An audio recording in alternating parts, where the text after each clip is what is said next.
right, everybody, good afternoon. Can everybody hear me all right without a microphone? No, speak up. Is that a yes? No, can't No. hear Is that better? you. Okay. A little bit. So welcome to our 2021 National Breed Seminar. This is one that the Education Committee provides every year here at the National, and we have other ones throughout the country throughout the course of the year. I first of all would like to, my name is Bob Drescher, I'm chair of the committee.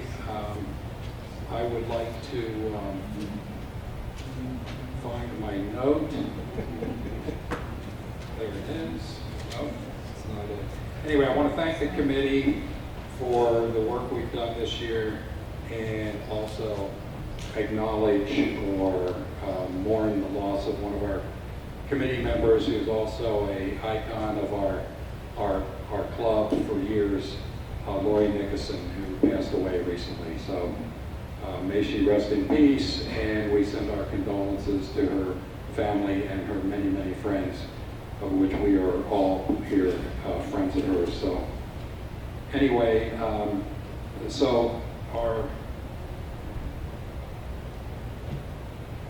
right, these are your presenters today. I'm Bob Drescher. This is Vicki Beaumont and Michael Metz. So we have a lot of years of experience in the breed, but that doesn't make us experts really, and it doesn't mean we know everything there is to know. It makes us students of the breed. And I'm hoping that's why everybody is here today, because we're all here as students of the breed, hoping to learn something or maybe teach us something. So I'm asking for your participation in this seminar today. Feel free to raise your hand, make a comment, ask a question, and so forth. We're here to learn and share ideas. And our format today is we're going to start with covering the breed standard. And this is important because we have aspiring judges here. Raise your hand if you are already an AKC licensed judge and you're here because you need this seminar to be approved of for our breed. Okay, good, thank you for attending. Raise your hand if you're here because you need this seminar because you're a prospective futurity judge. Okay, a couple of them. And the rest of you are here out of curiosity or? Well, we're glad to have everybody. So we're going to start with the breed standard. Then we're going to actually have some photographs of some common faults as well as some correct structure. I think those things are very helpful for us. The idea being we want those of us who judge or are aspiring judges want to be better judges. Judges shape the breed along with breeders. The dogs that judges put up, breeders are going to breed too. So we work together, and it's important that we understand correct structure, correct motion, correct character, things like that. So that's what we're going to try to cover. And then we also have some observations and recommendations we're making for when you judge. And so that's what we're going to cover, and then we'll go downstairs to the ring and we'll have our hands-on portion for those who are requesting certificates to get approval to judge either futurities or to judge our breed. Okay? So without further ado, I'm going to turn it over to Vicki. Thanks for coming. Bob asked me if I would cover just a quick overview of the breed and the history of the German Shepherd dog. I think John, my husband, suggested that he wanted me to do the history because he thinks I joined Max back in 1899. With the breed. So that is not true. It was several years later. Anyway, the breed was developed in Germany in the late 1800s, mid to late 1800s. They were attending herding dogs. How many in here do herding? Perfect, that's great. You probably know then that they don't work in the same manner as for example, border collie. These were tending dogs. okay? Max had a vision for the perfect dog, and he started the SV, I believe it was 1899, like late 1800s, and almost immediately realized, oh, I just realized something. Everyone say hello to Carmen Battaglia. He's our judge for the weekend.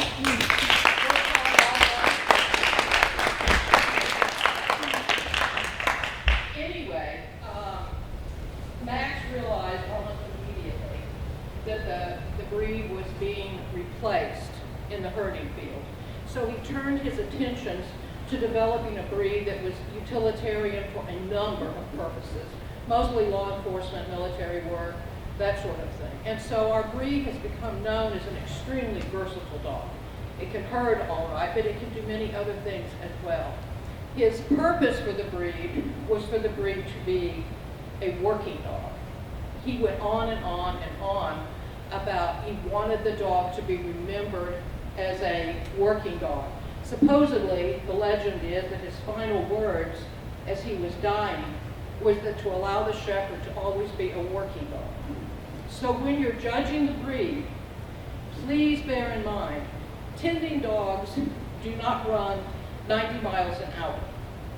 Tending dogs, if they were to do the speeds that we sometimes see judges allow in the ring, okay, would have their sheep in Canada and Mexico in no time. This would not work out very well. A law enforcement dog, can you imagine the ridicule that they would take if you sent a dog for the bad guy and he gated out to him? I mean, dogs go like a bat out of you-know-what to get there.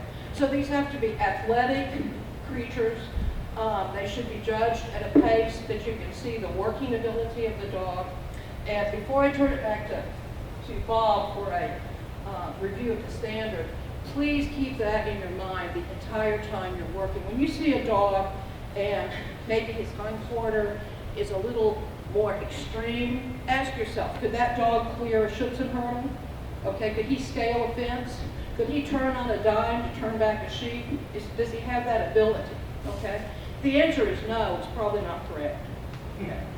So keep that in mind. They should be able to do a job, and they should be able to do it at a slow to moderate speed. They should also be able to accelerate and go. I don't know if you've seen overdone dogs gallop.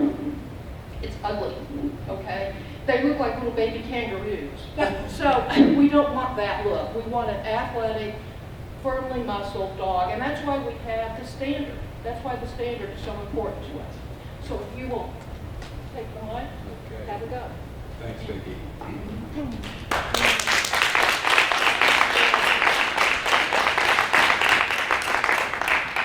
All right, next slide. So here's a really important point. All right. So breeds are improved by learning correct conformation, movement, and type, not by breeding ribbon winners to one another. But the key point is, if you breed for correct movement, type, and character, you'll have winners. But you'll have really good winners, and that's what we're all should be striving for. Next. The other thing is, and I had already mentioned this, the judge's role cannot be overstated. Judges' selections influence the breed for generations to come. The other one is that the importance of breed type cannot be overstated. And I just want to take a second, and this before we get into the standard, where we're going to be talking about breed type and showing illustrations of it. But, you know, I think all recognize that we are in a dwindling sport. Would anybody disagree with that? I mean, all we have to do is look at the numbers of those of you who have been in this sport for as long as I have. You know what the numbers used to be and where we are now. Now, there's a lot of reasons for that, economic reasons or whatever, but maybe part of the reason is the fact that our dogs, if we view them as our product, maybe our product is not in as big a demand as it should be or could be. And what is the reason for that, and what can we do to correct that, improve that? Because if we don't, eventually it's just going to be a handful of people sitting around a ring watching dogs trot around in a circle, dogs that are useless for any other purpose. and they won't be popular and attractive to the general public, which is where we draw our new members, and which is where we sell our pet puppies. And there are segments of our sport and our breed that are thriving worldwide. And we have to ask ourselves, why is that?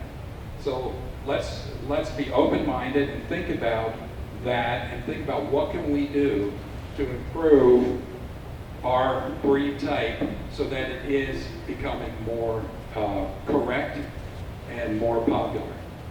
Next.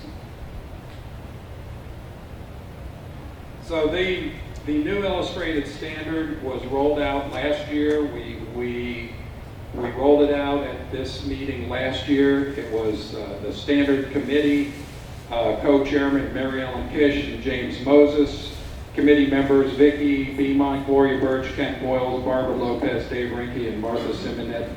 And the illustrations are done by Karina Avila. So this is a really nice booklet. Every member of the GSDCA should have received one of these, and we have more of them here today. So with this, we will examine the different sections of the standard, and we will have some comments about those sections. All right, so we've already talked about the history and evolution of the dog. Here's the general terminology. I think everybody should be familiar with this. Again, if anybody does not have one of these books and needs one, we have them available. But refer to these, and this will be self-evident as you go through some of these parts. And that's what the skeletal structure looks like beneath the surface. So the very first section of the standard, to me, is just of critical importance because it talks about general appearance, and it's talking about a strong, agile, well-muscled animal, alert and full of life. It must be well-balanced with harmonious development of the hind quarter, of the forequarter and hind quarter.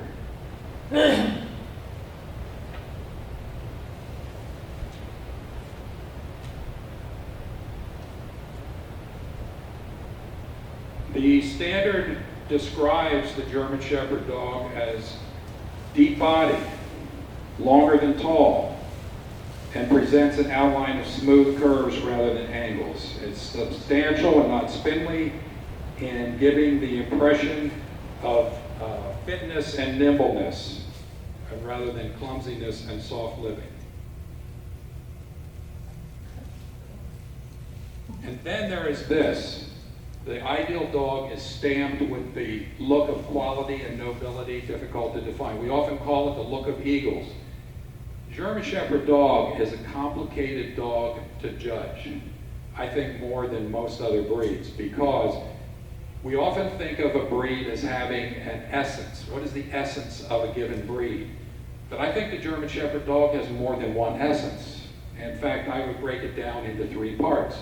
First of all, we like to think of our breed as a dog that can perform any task. Maybe not the best at every task, but can perform every task very well. And so they are more versatile. So for that, they have to have the right amount of intelligence, biddability, character, temperament, and so forth. So it's a very, very important part of our breed. So character, intelligence, temperament, trainability is one of the essences of our breed that we're known for and that we like to brag about. The second one is the look of eagles. I was originally attracted to the German Shepherd as a child because they were just beautiful, and the look of eagles, the nobility and so forth, is attractive to the public, and it makes our breed special. And then the third, of course, is the unique movement that our animals have. So it's a complicated breed to judge because oftentimes you have to balance those three factors, and you're involved in trade-offs as you're evaluating dogs and you're judging them.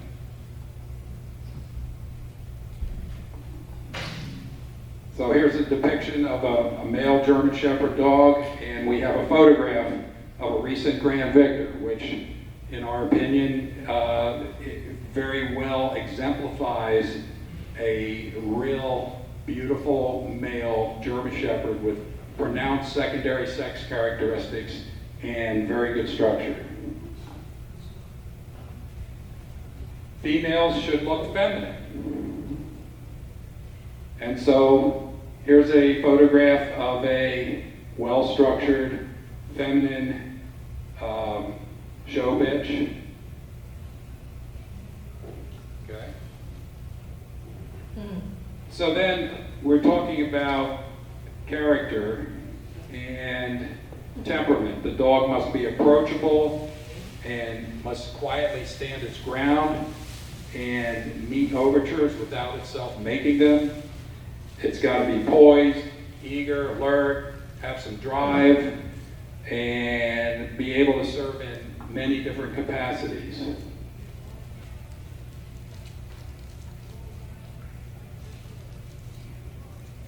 Next.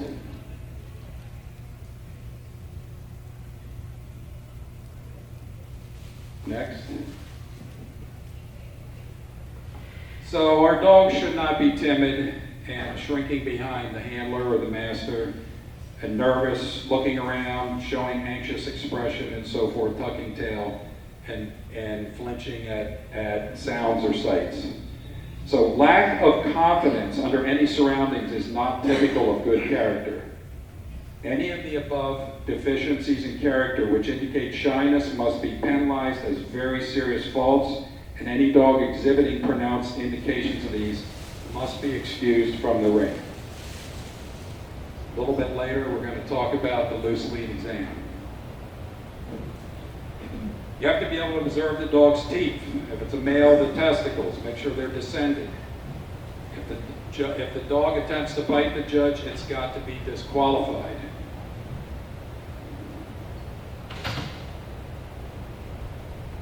From a size standpoint, and this is an area that is quite interesting to talk about, I'm not going to spend a lot of time on it, but the standard's clear. It asks for males between 24 and 26 inches at the wither, and females 22 to 24. It does not say that anything outside of those measurements is a fault. All right? And it doesn't say what to do if you're judging and you have a dog that falls outside of those measurements. And furthermore, we don't measure them in the ring. So I don't care how savvy you think you are. My opinion is, if you don't measure a dog carefully and correctly, you don't know for sure just how big that dog is, or small, okay? So why doesn't the standard penalize size discrepancies? I don't really know, but it seems to me that it should be an area of emphasis, but it can't be considered a fault when it's not called a fault. We all know, though, that those of us who work with working dogs, or have worked with working dogs, dogs that are too large are simply not agile enough to perform the duties that our dogs are really required to perform. So we want to try to keep them in the standard. I think our dogs have evolved into oversized in many cases. So I think that's an area that we need to be aware of. But I wouldn't throw out the best dog in the ring simply because he looks like he's 27 instead of 26 inches, okay? The proportions are longer than tall by a ratio of 10 length, 8.5 at the wither, and the length is measured from the prosternum to the rear of the pelvis, which is called the ischial tuberosity. The length is not derived from a long back. Oftentimes we think of the length of the dog as divided into thirds. The forequarter, the middle piece, and the hindquarter.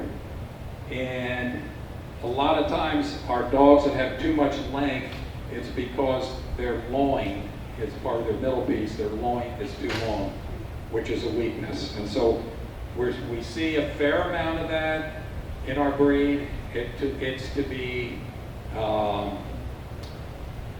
viewed as a fault when you're judging because they don't have the correct proportions.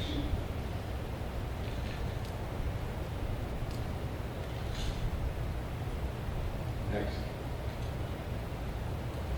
So here we have a depiction of size, proportion, and substance. And this is a depiction of what is correct. Did you bring the pointer? All right. So,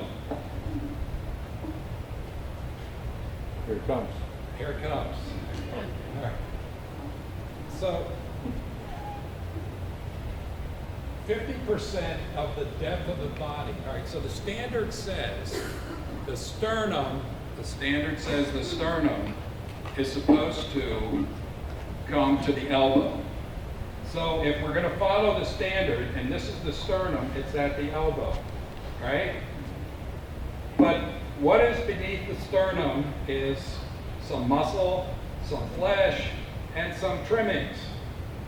So you end up with 50% from here to here, but it's a little bit more than 50% when you're viewing the dog. So it's more like 55% and 45% air. Any questions? Okay, so the next slide. So here's an incorrect one.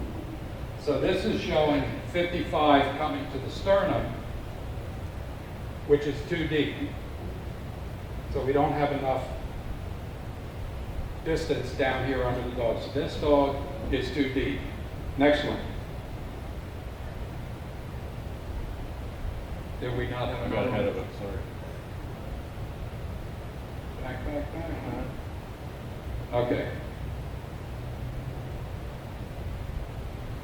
And this one is too long. Okay. I guess we're going to the head now. By the way, you can have too shallow, obviously, okay? We need to have, again, the standard calls for some depth. All right, so the head is noble, cleanly chiseled, strong without coarseness, not fine, and in proportion to the body. So there's a couple of things here. If you look at the head planes on this male from the side, he's got parallel head planes, all right?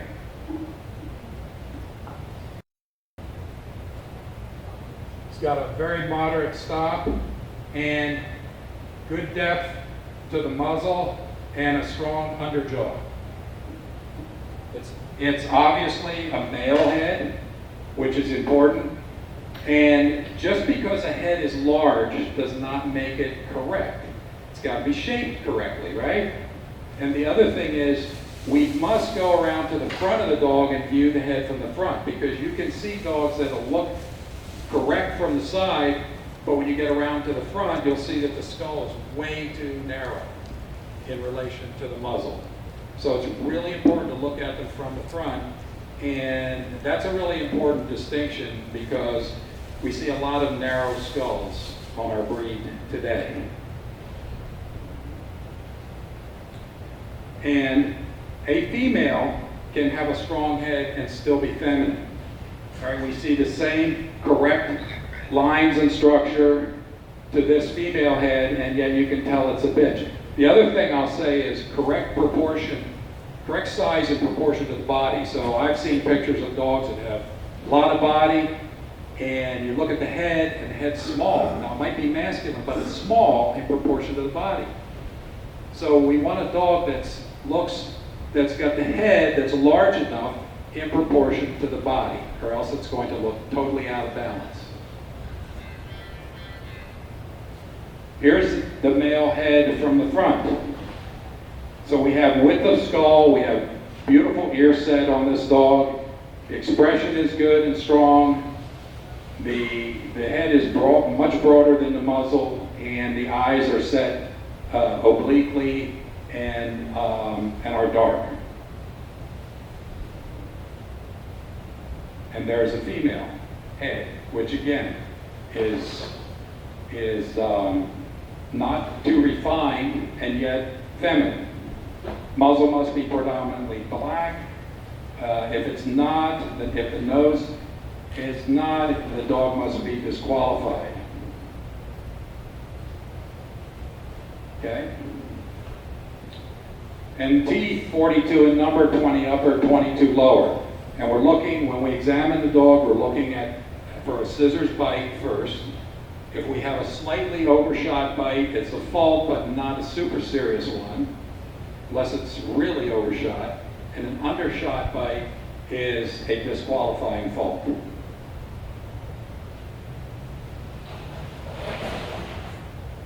So the neck helps to give the dog elegance, must be strong, muscular, clean cut, relatively long. And the dog will carry the head and the neck in different positions depending on whether it's standing or in motion and how fast it's traveling. What we're looking at here though, with the dotted blue line, is where the shoulder blade or the shoulder assembly is, shoulder and upper arm assembly is, in relation to the neck and the withers and the head of this dog. So this is a correct animal because when you draw a line up from the elbow, it should intersect with the wither. If it intersects with the neck or the ears or the dog's head, and I've seen a lot of them, all you got to do is look at Facebook.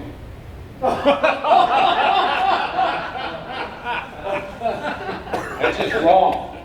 The shoulder assembly is supposed to be where it is in this picture here, and the dog should be standing on its forelegs underneath the center of gravity of the dog, which is in the area of the withers. It must be there in order to hold the dog, in order to support the dog's, majority of the dog's weight. If you look at your dogs, which feet are bigger, the front feet or the hind feet? The front feet are, because they're more weight supporting. And what you won't have that particular shoulder conformation if you have a straight upper arm or short upper arm or both, or if the whole assembly is just having gone too far forward, which we see just too much of today. Good. Yeah.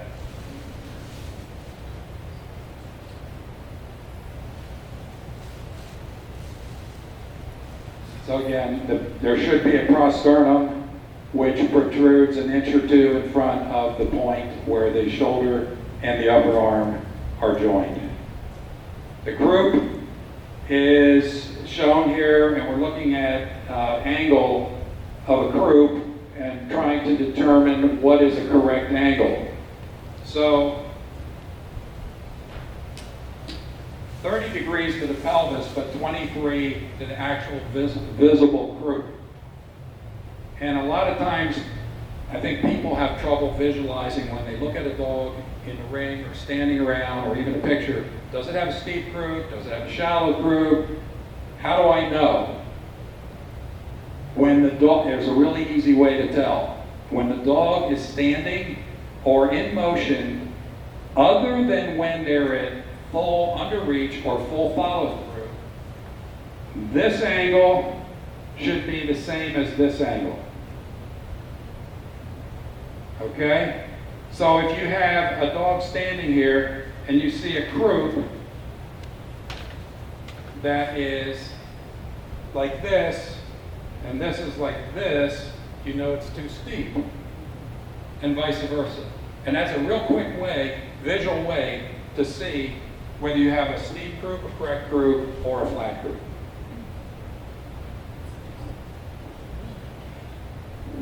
All right, the ribs. We want well sprung and long, not barrel shaped nor too flat. So we don't need slab sides, but we don't want barrel shaped either. And this is where the standard talks about the sternum reaching the elbows. And just another point I want to make here is that the dogs a lot of times are way too narrow along the back when you look at them from above. We need a broader back to support the muscles necessary to provide for strong athleticism. So we don't want narrow dogs, we want dogs with a broader back, but with proper ribbing.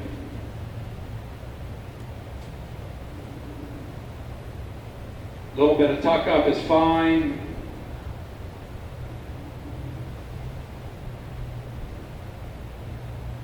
Just what you See, here it is, viewed, loin viewed from the top, broad and strong.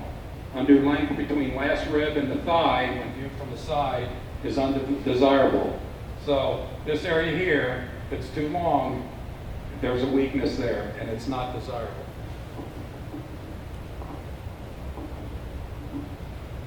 Tail.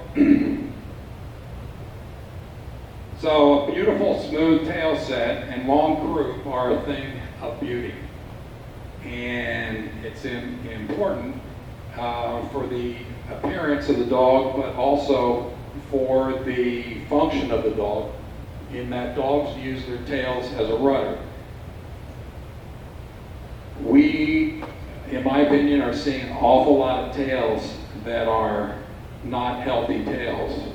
They're weak, they're dead, what I call dead tails, weak tails, useless tails, lifeless tails that are bouncing off the hock when the dog is trotting, or hanging limp, or doing something other than being under the full control of the dog. So it's not only visually disturbing when you see it, but that's a structural problem because the dog is the tail is the dog's rudder, and it also illustrates what the mood of the dog is oftentimes as well.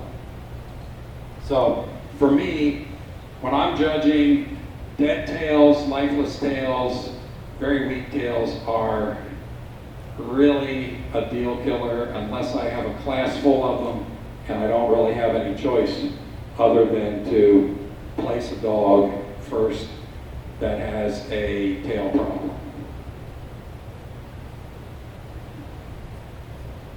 So this describes the shoulder blades and forelegs. And let's talk about the pasterns. Pasterns, ideal, the standard says the ideal pastern is 25 degrees. I agree with that.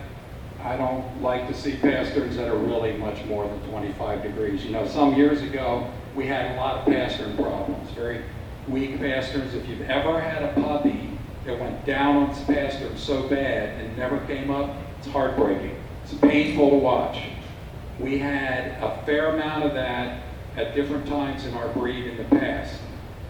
A lot of times that is commensurate with pasterns that are too long, which also usually correspond to hocks that are too long. All right? So short, strong pasterns, 25 degrees, really important, and then strong feet, thick, firm pads, and nails short and dark. Because this, you know, think about it, this is what the dog runs on or trots on. It's their contact with the ground, so this needs to be a really strong, well-formed part of the anatomy. And then we have our correct front and faults from the front. Elbows out, east and west, loaded shoulders. So we have to view the dog standing naturally from the front, because the handlers are really good at setting them up, making them look correct when they're not. So this is the first illustration is just showing when a dog is standing four square. Those are some parallel lines between the shoulder assembly and the hindquarter assembly.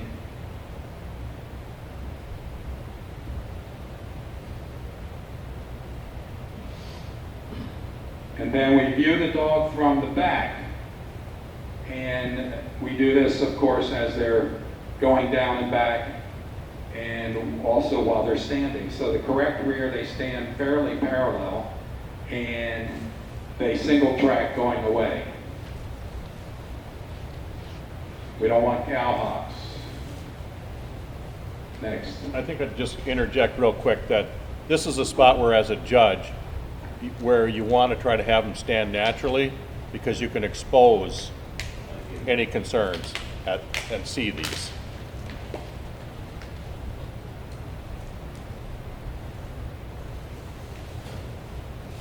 What time did we start? What time did we end up starting? I just want to keep track of the time. Did anybody notice what time it actually was? 13:93. Oh, That's pretty accurate. Pretty accurate. yeah. Could you be a little more precise? Okay. Coat. The ideal coat is double coat of medium length. This is dense as Your mic is possible. off. You've lost your mic. Double coat of medium length. Dense as possible, hair straight and harsh. And a little bit of a wavy coat is permissible. A lot of times that's over the croup or the back part of the back of the dog. Vaulting coat includes soft, silky, too long outer coat, woolly, curly, and open coat. So we have two types of long coats. We have the stock long coat, and then we have the, what is it called, soft long coat or silky.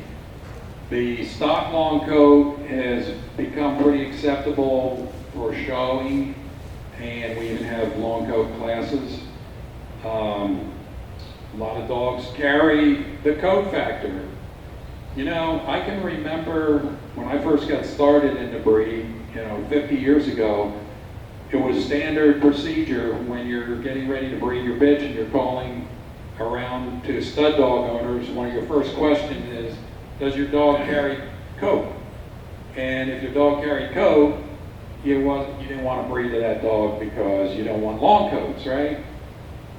And so we've done that over and over and over, enough of us over the years, to where we got to a point, and I think it's getting better, but we got to a point where we didn't have correct coats anymore. We had very close coated dogs.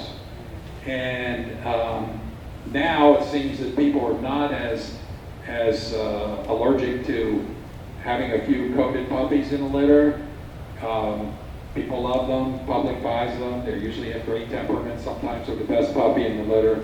But it's a small price to pay to have to place coated puppies, sometimes we keep them for breeding, to place coated puppies in order to restore good quality, beautiful, plush, correct coats to our breed.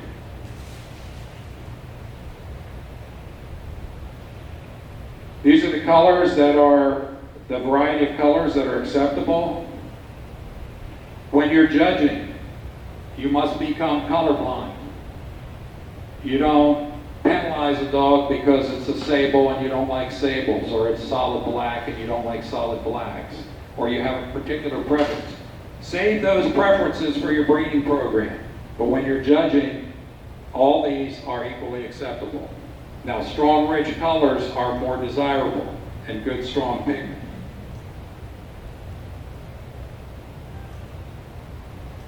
So now we'll talk about gait, which is, of course, of super importance.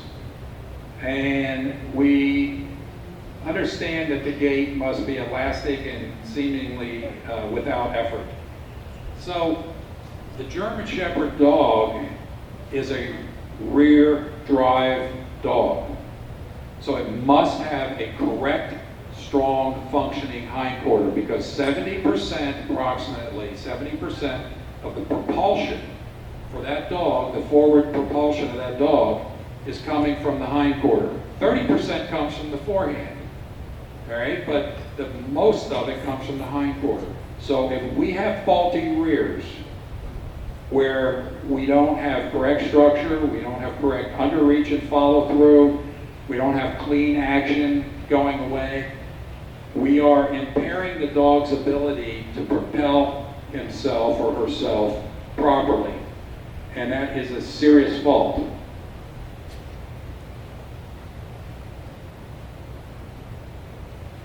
We must have a strong middle piece for correct transmission of that power.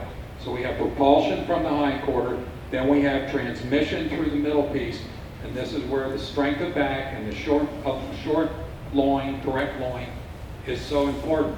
It's also important that we have correct shoulder placement and the shoulder assembly, the structure, the skeletal structure of the shoulder assembly be such in length and angle that we have a high enough wither so the dog is propelling itself not only forward but slightly upward.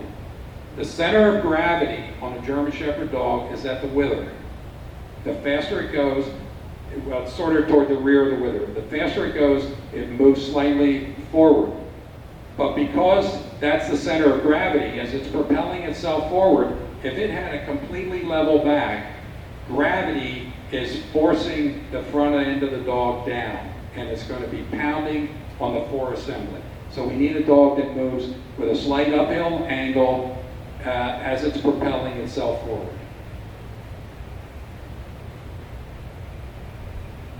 So here's a picture of a dog at a moderate speed with a correct balance working trot.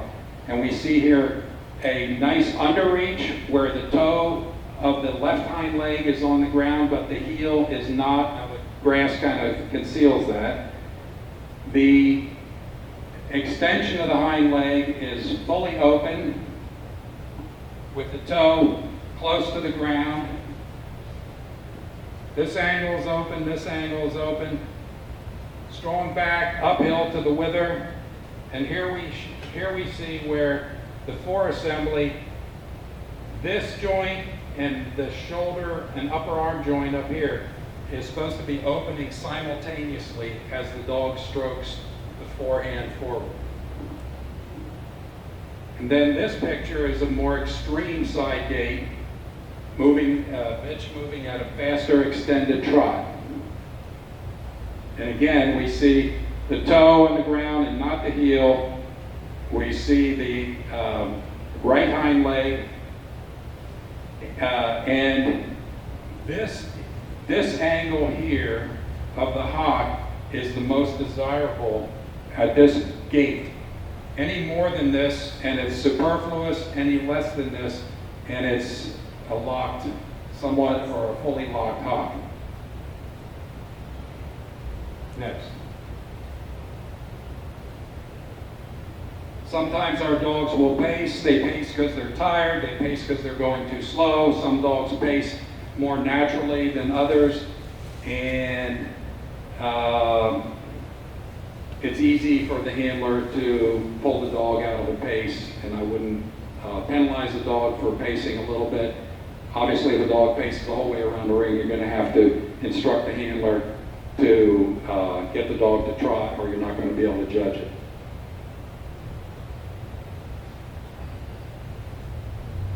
So again, this is showing an illustration of the beginning of the forward action. Next. And again, what we want to see with the correct forehand is this joint and this joint opening simultaneously so that we have a sweeping motion. Sorry, you got to keep it close to the ground. A sweeping motion instead of a motion like this or any other kind of motion.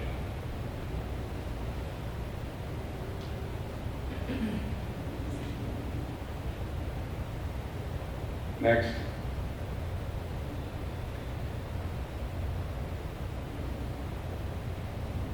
I can kind of roll through these. Yeah, we'll just roll through these. It's kind of, a sequence of how they go through their gait.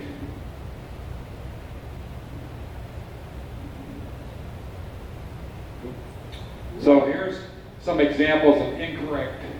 All right, so we talked about propulsion, transmission, then you have extension with the forehand. If the shoulder assembly and upper arm is correct and the dog is moving correctly, so propulsion, transmission, extension.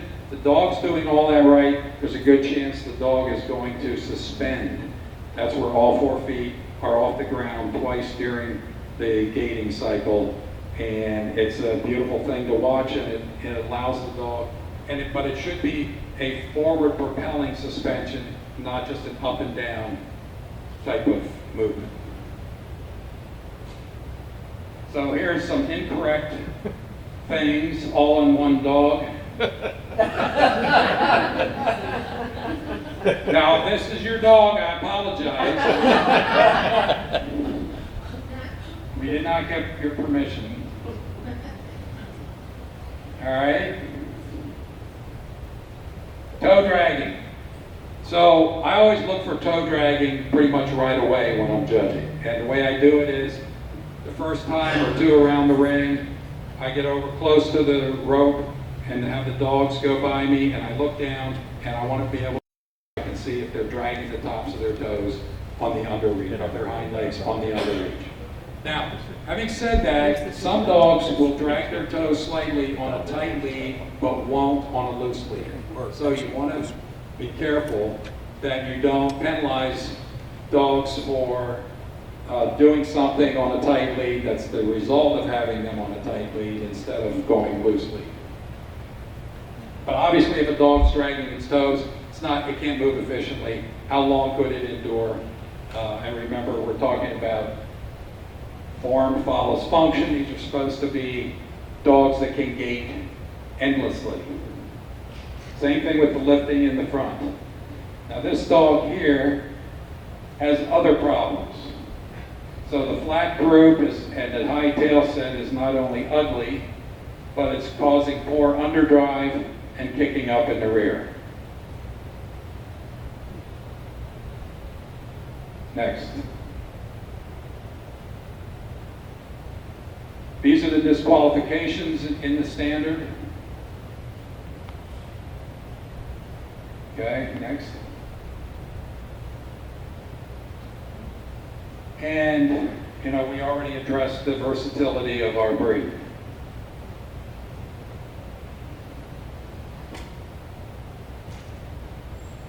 So here are some breed examples. Heads.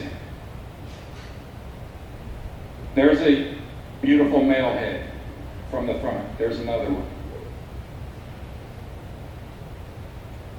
Now these are photographs that I had access to, didn't need permission to put up here, okay? So thank you so much. There's a side view of a beautiful head.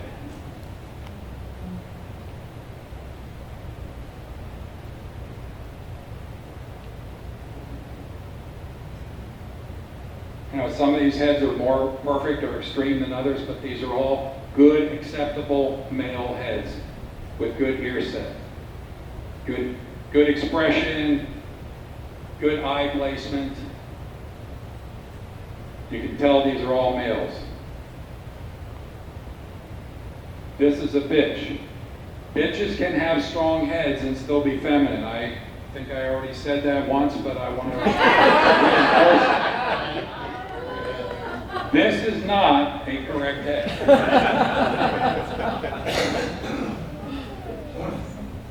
All right, now we're going to examine some motion pictures. Good ones first. All right, we've seen this one before, but this one does it pretty well. Some of these slides are a little distorted, so they're not quite, I'm not quite sure what, but it looks from here like it's a little bit. Anyway, there's another one that's pretty good.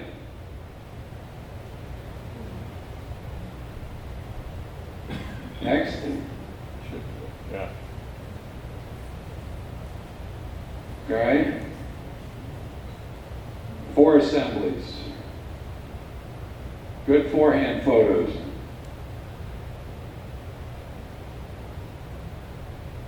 All right, see where both joints are opening simultaneously, and it almost looks like you have a straight line sweeping the leg out, and the foot is close to the ground.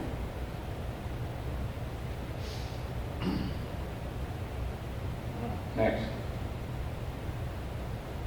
And to me, these are the correct forehand action is one of the, appears to be one of the most misunderstood aspects of correct motion, because I see so many pictures that people deliberately post of this instead of this,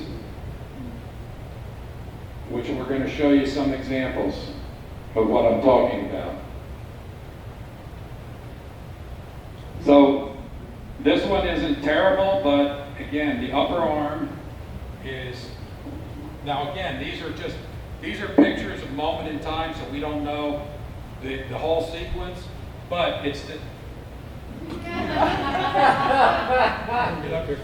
it's to illustrate. So when we talk about the straight upper arm, when the dog is standing, instead of the upper arm having a return angle to form a 90-degree with the shoulder blade, we're talking about an upper arm that's straighter to the ground. And then when the dog is in motion, if this is not opening, if this joint isn't opening, a lot of people call it reaching from the elbow. We can use that terminology because Al Martin isn't here to complain about us using that terminology. But here's an example, and you can see that the foot is, what, 6 inches off the ground?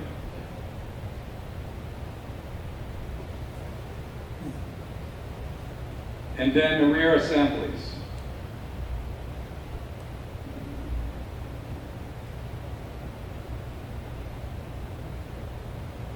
It's a pretty good one. Not perfect, but What would make it perfect? what would make it perfect? Okay. Go back one. They can't.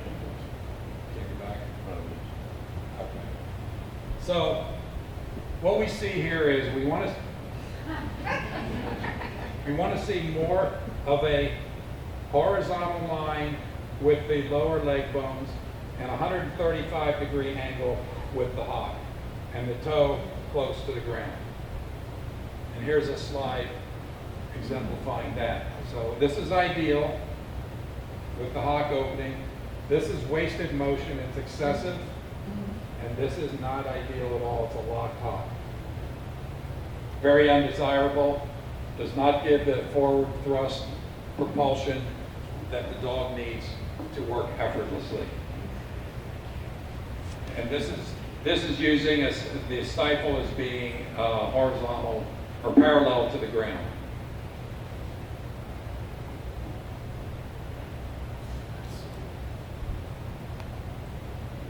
All right, so here we have a couple of problems. Can you freeze it? I'm gonna try. Okay, first of all, this hock is way too flat on the ground. The heel of the hock is down there. And the knee joint was not open at all. It was completely locked, and the foot was kicking up in the rear. Here's another one. The knee joint is not opening. So sometimes we'll see dogs that look like they're following through because the hock and the foot are back at an angle. But if you look at the knee joint, it's not even close to being open and extended. A lot of times this is caused by a steep croup. So the dog cannot extend that leg back easily without kind of cycling it up, which is where you get the locked knee joint looking like, and it still looks like the foot's back, but it's not doing anything, and that's kicking up. So where those toes end up landing, even if they're only, well, in this case, it's probably almost a foot above the ground, but those are almost two 90-degree angles there on the hock and the knee. And that's wrong.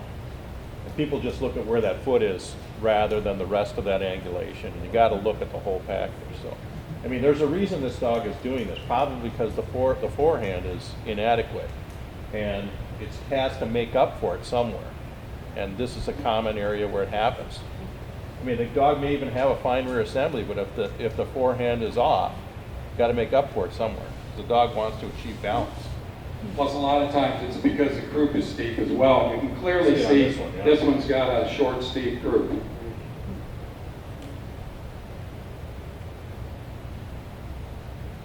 There's another one. And you'll see this in the ring, and you have to look for it. Do not ignore improper rear stroke. All right, how to judge a German Shepherd dog. So here's some observations and recommendations. Dogs are best judged on a loose lead. So at least at some point in your time in the ring, as the dogs are going around, you must see them on a loose lead if you really want to be able to evaluate them honestly and objectively. Moderate speed, or moderate trot, which is the primary gait used for tending sheep, is preferred in order to really assess correct structure. Racing is not preferred. You need to tell the handlers to slow down. In some shows, I get literally hoarse from reminding handlers I need them to slow down. Especially if you're judging all breed shows with smaller rings, which is very challenging because the dogs are hitting the corner after a couple of steps. Every couple of steps are hitting another corner, and you have time constraints, so it's even more challenging. So you must have them slow down. And sometimes you might want to judge their side gate on the diagonal because you'll have a longer stretch to actually see more steps. And a lot of times judges will have the dogs walk a few laps to illuminate strengths and weaknesses not visible at a trot. Here's a really important one, and I see a problem with this so often, but you must observe the dogs go the whole way around the ring when they're doing a lap. I see so many judges, they watch them the first half or 2/3, and then they look away and go to the next dog. That last third is where you're going to get maximum performance from that dog. It's where I'm making my placement judgments. I want to see how they look in that last third. I'm watching them the whole way, but it's that last third that's probably going to make the difference for me. If you look away after they're halfway or 2/3, you're going to miss the best part. And that's why you end up a lot of times making wrong selections. Watch for the dragging toes, dead or weak tails, lifting in the front, locked hocks, and or knee joint. These are the primary faults that we're seeing in the ring today.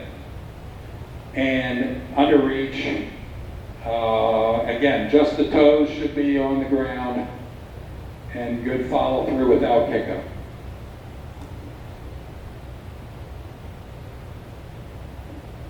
What we're showing you here is a good example of a tending trot.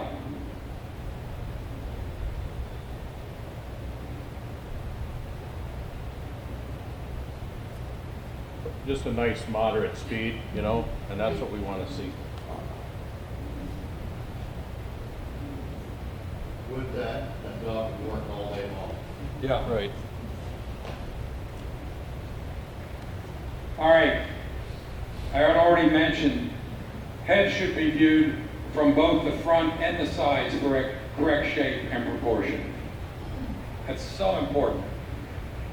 Shoulder conformation is critical. If they're too far forward, indicated by position relative to the neck wither and prosternum, it's a problem because then their shoulder assembly is too far forward of their center of gravity. They would never be able to have the endurance. And of course, you want to see the dog stand naturally to allow you to observe any concerns that may be covered by stacking. All right, let's talk about the loose lead exam. We have an instructional video, and also you have a handout, and there is a instructions for loose lead exam on the, can you flip to that? You want to, All right. So first of all, it's the first physical contact that you make with the dog. By the way, if you're going to do the loose lead exam, do it right. I'd almost rather you didn't do it at all if you're not going to do it right, because you're going to be under a false assumption about the soundness of the dog if you don't do it right, because it's so easy to hide temperament issues if the judge does not do a correct loose lead exam. No double handling during the loose lead exam.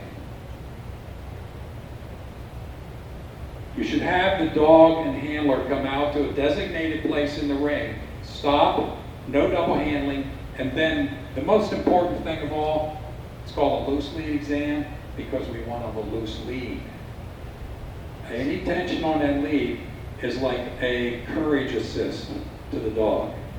I've seen so many times where as the judge approaches the handler and the dog, and the handler's tightened up on that lead and the dog stands.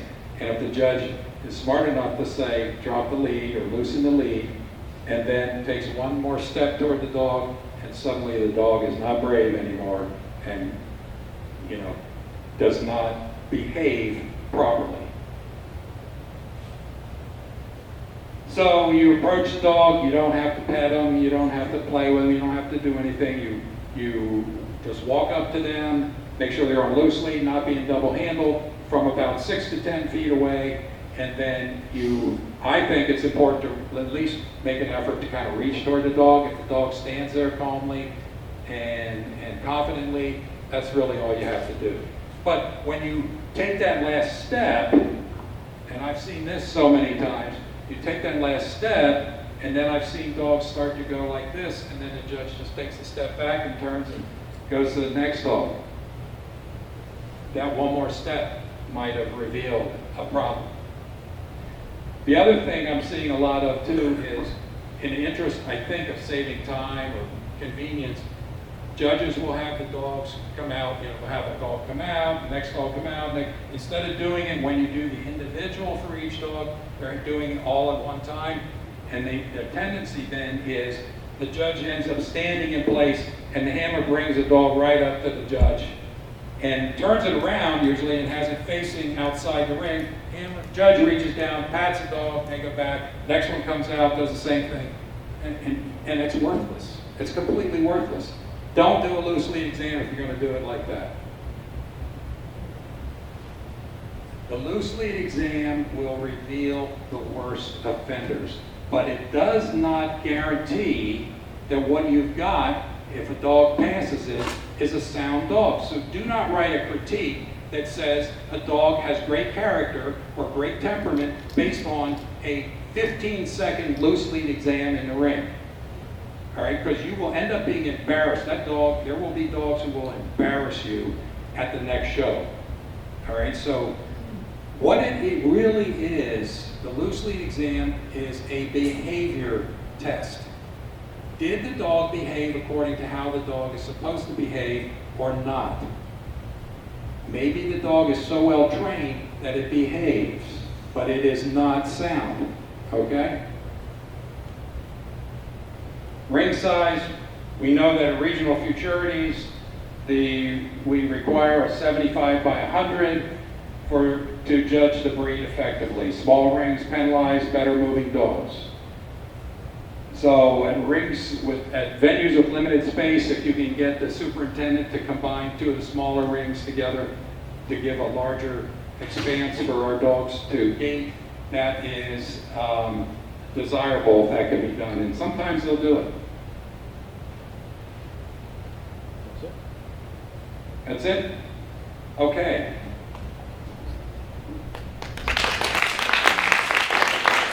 Thank you, Bob. Yes, I like what you put into this presentation, and I hope you all enjoyed it. I just wanted to say one more thing. Everything that he has presented, I agree with. The loose lead temperament test is strictly a friendly stranger kind of thing. But the big deal is when you judge German Shepherd dogs, please remember these are working dogs. I know Helen Gleason and I have talked about it, and the minute they start coming in the ring, my first thought is, what job could this dog do effectively? Okay? And if your conclusion is the dog is not able and agile and muscled well and structured properly to do a job, it is not a correct German Shepherd dog. Form follows function. If the dog cannot work, it is simply wrong. Okay? It's just not right. So don't make exceptions for soundness on any end of the stick. It's got to be a dog that moves effortlessly, fluidly, stands his ground, is confident, and looks like a German Shepherd dog. And believe me, it is hard to get all of those things in one package sometimes. Okay? But you got to remember, it's a working dog. I harp on this because I train my dogs, and I've worked dogs in the real world, and you really want a dog that can do it. And our standard calls for certain things for a good reason. I did a lot of detector dog work, and I've seen dogs come off the surge with bloody paws. I mean, absolutely wrong, because their pads were not washed. That's why we call it the good feet in our breed. That's why we don't want overambulation. It tires the dogs out. So just remember, when you're judging the dogs, these are working dogs. And thank you, Bob and Mike. Thank you.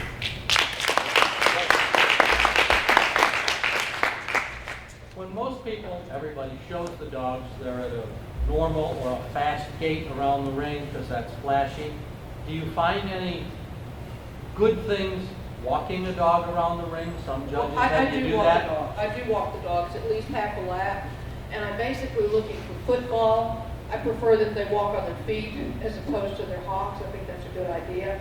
I want a good look at the pasterns, okay, and I also want a good look at that overline. Okay, so I do walk them. I don't know, do you? Yep, same reasons. It's a good question. Glad you asked. The standard also describes your dog and walk. Do what? The standard also describes. It absolutely does. It absolutely Yeah, does. walk, Okay. cover It absolutely around does. and- Yes. We've been showing a lot in Albury and noticed what Bob said about many of the Albury judges looking at the first 2 or 3 steps, completely turning around and letting what the best part of our breed is when they get in these small rings, but finally get their momentum. How do we get that? And more people are showing in the all breeds, whether COVID or whether, I mean, there's a great surge in that now. How do we get this education to the people that are judging those dogs? How is our parent club? What do we do? We put on these seminars Yeah. and we talk But- about it. But how many? It's difficult to reach all of them because I there's know. hundreds of judges out there, and most of them are not shepherd specialists. Okay, I'm a little mad at Bob, however, and we'll talk about it at dinner later. He revealed one of my closely guarded secrets. Is I judge them in the last third also, because by then the handler goes, well, she's not looking anymore, and he lets off the lead and he starts to slow up, and the dog sees the end of the line coming, so he starts to slow up, and you would be amazed what can happen in those last few feet. So I didn't want you to really tell that. I forgot to give you the clip notes. Is Carmen still here, He by the is way? gone. He was down to the ring. Okay, I took too long. I probably should have had him stand up. We wanted to have a few comments. So here is a score sheet. We're going to be going down to the main ring down here. We have 5 handlers coming with 5 different dogs. We're going to, this is for the people who have requested certificates. We're going to do hands-on, where we're going to do the different components of judging. And you're going to score the 5 dogs on your score sheet. Then you're going to turn it into me. And then I send nobody's grading them, but we can discuss them. And I send them into the AKC along with the roster of who was here. And then you get your certificate. I have your certificates for you, so. Okay? All right, we're going to try to gather the handlers and dogs.